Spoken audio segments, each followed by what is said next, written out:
जहां बिहार की एनडीटीवी की खबर पर एक मोहर लगी है। यहां पर विधानसभा चुनाव लड़ेंगे चिराग पासवान। इस वक्त केंद्र में वो मंत्री हैं और अब ये खबर है जो कि एनडीटीवी की खबर की पुष्टि हो रही है। यहां पर मोहर लग गई है उस पर कि विधानसभा का चुनाव लड़ने जा रहे हैं चिराग पासवान। एलजेपी की कार्यकारिणी की बैठक हुई। उस बैठक में सर्वसम्मति से एक प्रस्ताव पास हुआ है और साथ ही साथ एक बड़ी और अहम जानकारी ये भी है कि चिराग पासवान रिजर्व सीट से नहीं बल्कि सामान्य सीट से चुनाव लड़ेंगे। आपको बता दें हाजीपुर से सांसद हैं, लोकसभा के सांसद हैं चिराग पासवान। अभी केंद्र सरकार में वो मंत्री भी हैं और अब वो बिहार का रुख करेंगे, विधानसभा चुनाव लड़ेंगे। यहां पर उनकी पार्टी की कार्यकारिणी की जो बैठक हुई है उसमें एक प्रस्ताव पास हुआ है और चुनावी मैदान में बिहार की विधानसभा में उतरेंगे चिराग पासवान। आपको ये भी बता दें कि एनडीटीवी ने सबसे पहले ये खबर ब्रेक की थी।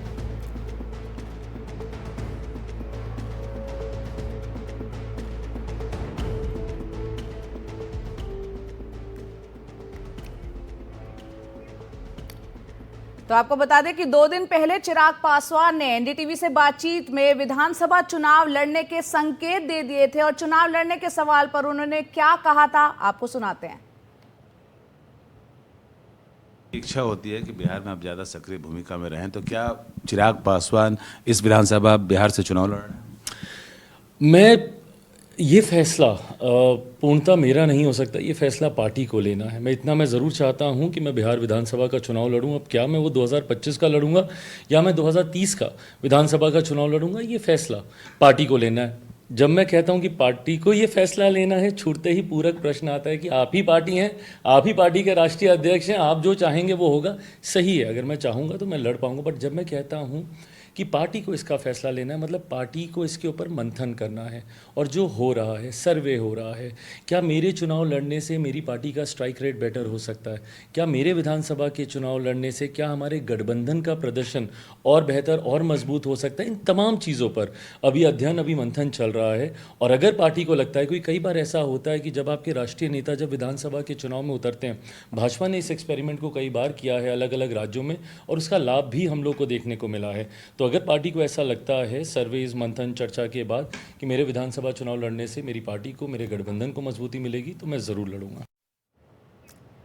तो यहां पर आपने चिराग पासवान को सुना एनडीटीवी से, जो उन्होंने कहा था कि अगर पार्टी चाहेगी तो मैं जरूर चुनाव लड़ूंगा। और अब पार्टी की कार्यकारिणी में एक प्रस्ताव पास हुआ है, उनके चुनाव लड़ने की बात उसमें सामने आई है। हमारे साथ 2 खास मेहमान जुड़ रहे हैं। जेडीयू के प्रवक्ता हैं नवल शर्मा, वो हमारे साथ हैं। साथ ही साथ हमारे साथ एलजेपी रामविलास पासवान पार्टी से राष्ट्रीय प्रवक्ता धीरेन्द्र कुमार मुन्ना भी हमारे साथ है। बहुत बहुत शुक्रिया आप दोनों का हमसे जुड़ने के लिए। आपसे हम बातचीत करेंगे, लेकिन उससे पहले लोकसभा चुनाव में चिराग पासवान के नेतृत्व में एलजेपी का जो स्ट्राइक रेट है वो 100% था। ये जानकारी अपने दर्शकों को हम बता दें कि पार्टी को एनडीए की तरफ से 5 सीट मिली थी और सभी पर उनको जीत हासिल हुई थी। तो जैसा कि चिराग पासवान कह रहे थे कि कोई राष्ट्रीय स्तर का नेता जो केंद्र से अब अगर राज्य में आकर चुनाव लड़ता है तो उसका असर कैसा होगा, इस पर हम खास मेहमानों से चर्चा भी करेंगे। 100% स्ट्राइक रेट के साथ लोकसभा चुनाव उनकी पार्टी ने लड़ा था, 5 सीटों पर चुनाव लड़ा था, सभी पर जीत हासिल की। साथ ही साथ चिराग पासवान हाजीपुर से इस वक्त लोकसभा के सांसद हैं। और साथ ही ये भी आपको बता दें जमुई, खगड़िया, समस्तीपुर, वैशाली में उन्होंने जीत हासिल की थी लोकसभा में जब ये चुनाव लड़ा था उनकी पार्टी ने। और चिराग पासवान फिलहाल केंद्र में राजनीति कर रहे हैं, खाद्य प्रसंस्करण मंत्री हैं। चलिए, हमारे साथ खास मेहमान बने हुए हैं, सीधा एक बार हम उनका रुख कर लेते हैं। सबसे पहले हम धीरेन्द्र जी आपसे समझना चाह रहे हैं, राष्ट्रीय कार्यकारिणी, यहाँ पर जो पार्टी की कार्यकारिणी की बैठक हुई है उसमें प्रस्ताव पास हुआ है। केंद्र से अगर वो राज्य की राजनीति में आते हैं चिराग पासवान, किस तरह का फायदा बिहार विधानसभा चुनाव में आपकी पार्टी को, एनडीए को मिलेगा? देखिए, ये फैसला पिछले दिनों प्रदेश कार्यकारिणी की बैठक हुई थी, उसमें हुआ था ये फैसला। और कार्यकर्ताओं की आम राय थी, बैठे पदाधिकारियों की आम राय थी कि नेता जब हमारे बिहारी फर्स्ट की बात करते हैं, समग्र विकास की बात करते हैं, तो बिहार के विधानसभा में इन बातों को लेकर के और उस पटल पे बात रखी जाए ताकि बिहार के चौमुखी विकास की बात बिहार के कैबिनेट में आ सके। और इस सब बातों को लेकर के पार्टी ने प्रस्ताव दिया केंद्रीय कमेटी को, केंद्रीय कमेटी ने उसके ऊपर में एक कमेटी बना दी। वो जो सर्वे चल रहा है कि उनको चुनाव लड़ना चाहिए, अगर लड़ना चाहिए तो सुरक्षित से लड़ना चाहिए कि सामान्य से लड़ना चाहिए। हाँ। इन सब बातों पर मंथन हो रहा है, लेकिन हाँ इतना जरूर है कि यहाँ जब हम ये लोग तय माना जाए कि वो एक सामान्य जनरल कैटेगरी वाली जो सीट है उसी से लड़ेंगे, और वो सीट भी क्या कुछ तय हुई है?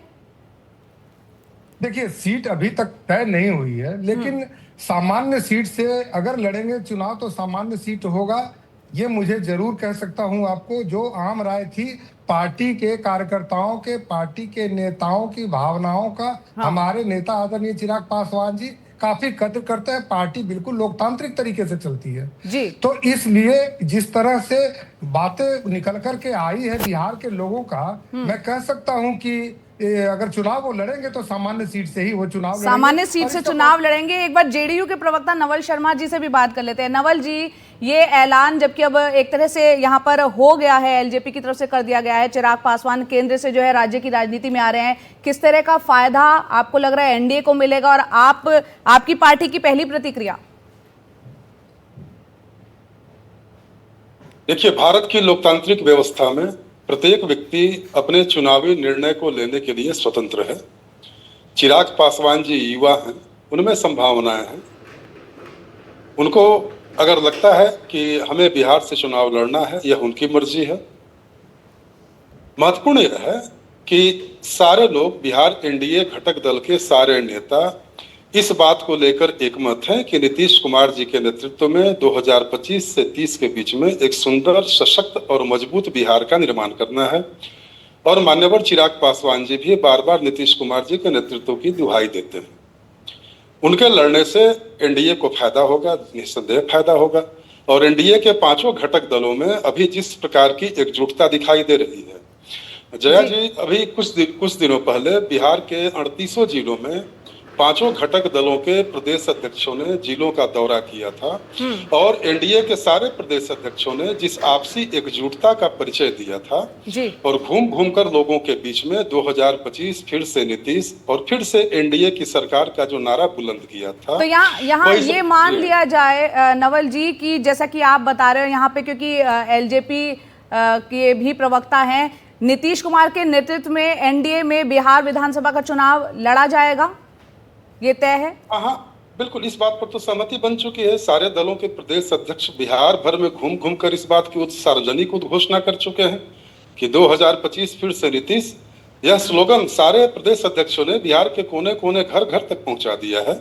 इसलिए नीतीश कुमार जी के नेतृत्व पर तो कोई विवाद है ही नहीं। महत्वपूर्ण पहलू यह है कि देखिए, चिराग पासवान जी युवा हैं और उनमें काफी संभावनाएं हैं। तो यदि कोई बिहार का नेता अपनी चुनावी संभावनाओं की खेती करता है, कल्टीवेशन करता है, अपनी संभावनाओं को रूप आकार देता है, तो इसकी तो प्रशंसा होनी चाहिए, सराहना होनी चाहिए। चलिए, ठीक है, बहुत बहुत शुक्रिया नवल जी आपका, और धीरेन्द्र जी आपका। तो बिहार की राजनीति में जो चुनाव से पहले उठापटक है, हम बता दें यहाँ पर चिराग पासवान जो है सामान्य सीट से एक तो चुनाव लड़ेंगे, और साथ ही साथ बिहार की राजनीति में अब वो कदम रखेंगे, केंद्र से बिहार में आएंगे और चुनाव लड़ने का एक तरह से यहाँ पर ऐलान हो गया। सीट कौन सी होगी ये अभी तय नहीं है।